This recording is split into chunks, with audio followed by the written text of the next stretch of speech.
Assalamualaikum warahmatullahi wabarakatuh. Perkenalkan, saya Septia Dini Kurniawati, mahasiswa Universitas Kanjuruhan Malang, dan Febriani Rahmawati, mahasiswa Universitas PGRI Madiun. Kami dari kelompok 4 akan mempresentasikan mengenai taksonomi Bloom revisi. Dimulai dari pengertian taksonomi. Taksonomi berasal dari bahasa Yunani, yaitu taksis yang berarti pengaturan dan nomos yang berarti ilmu pengetahuan. Taksonomi memiliki struktur yang hierarki. Apa itu struktur hierarki? Struktur hierarki merupakan struktur yang mengidentifikasikan skill mulai dari tingkatan yang paling rendah hingga ke tingkatan yang paling tinggi. Selanjutnya ada klasifikasi dari taksonomi Bloom. Klasifikasi dari taksonomi Bloom dibagi menjadi 3 ranah, yaitu ranah kognitif, afektif, dan psikomotorik. Dimulai dari ranah kognitif. Pada ranah kognitif, menilai tingkat pengetahuan siswa yang menekankan pada aspek intelektual seperti pengetahuan, pengertian, dan keterampilan berpikir siswa. Kerja operasional yang dimulai dari C1 pengetahuan sampai dengan C6 mengkreasi. Untuk membuat soal HOTS, kalian dapat menggunakan kata kerja operasional mulai dari C4 analisis, C5 evaluasi, hingga C6 mengkreasikan. Selanjutnya pada ranah afektif. Pada ranah ini mengutamakan perasaan, emosi, dan reaksi yang berbeda dengan penalaran. Kawasan afektif itu berkaitan dengan aspek emosional siswa seperti perasaan siswa, minat dan sikap siswa, juga kepatuhan siswa terhadap moral dan norma. Untuk mengukur ranah afektif siswa, kalian dapat menggunakan kata kerja operasional A, yaitu afektif, yang dimulai dari A1 menerima hingga A5 menghayati. Selanjutnya pada ranah psikomotorik. Pada ranah ini menghubungkan aktivitas motorik siswa tentang pendidikan fisik dan atletik, tetapi banyak subjek lain seperti menulis dengan tangan, pengolahan kata yang membutuhkan gerakan. Jadi pada ranah psikomotorik ini lebih menekankan pada aspek keterampilan siswa atau bakat siswa. Pada ranah psikomotorik biasanya digunakan pada kompetensi dasar 4 titik. Tampilan siswa, kalian dapat menggunakan taksonomi Bloom B, yaitu psikomotorik, yang dimulai dari P1 menirukan sampai dengan P4 mengartikulasi.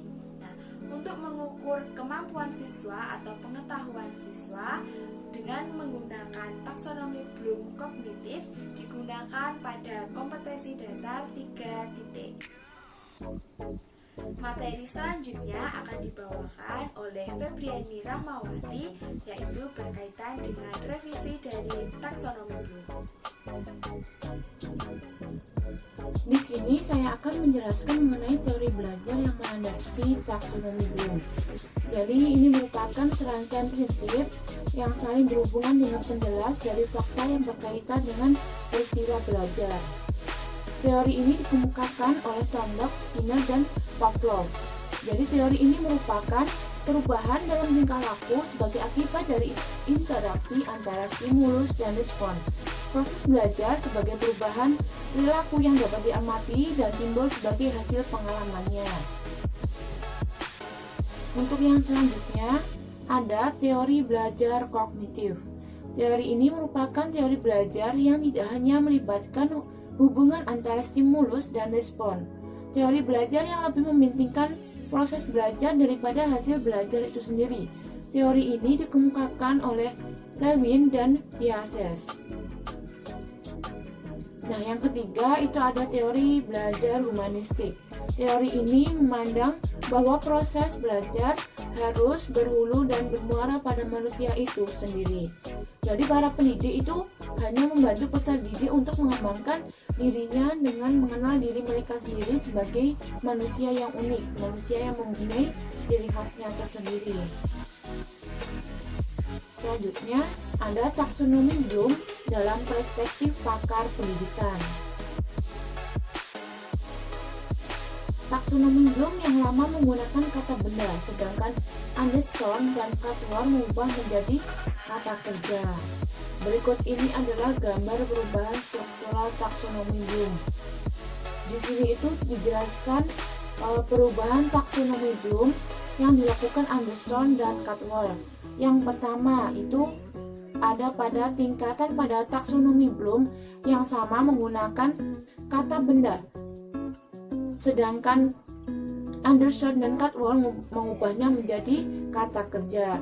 Nah, yang kedua itu tingkatan terendah taksonomi Bloom pada tingkatan pengetahuan diganti dengan mengingat yang menggunakan kata kerja. Itu jadi pengetahuan diubah menjadi mengingat, komprehensi diubah menjadi memahami, aplikasi diubah menjadi mengaplikasikan, analisis diubah menjadi menganalisis, sintesis itu diubah menjadi mencipta, dan evaluasi diubah jadi mengevaluasi. Nah, yang terakhir itu tempatnya ditukar antara sintesis dan evaluasi, itu didulukan evaluasi baru sintetis atau mencipta. Jadi itu yang dimensi proses kognitifnya yang dilakukan perubahan. Nah, itu jadi teori tadi, teori belajar itu yang melatar belakangi teori Bloom dan Caldwell dalam bentuk taksonomi Bloom dalam 3 ranah, yaitu yang sudah dijelaskan oleh teman saya, ada kognitif, afektif, psikomotor, yang itu harus dikuasai oleh peserta didik. Jadi taksonomi Bloom itu merupakan acuannya. Sekian yang dapat saya sampaikan. Terima kasih.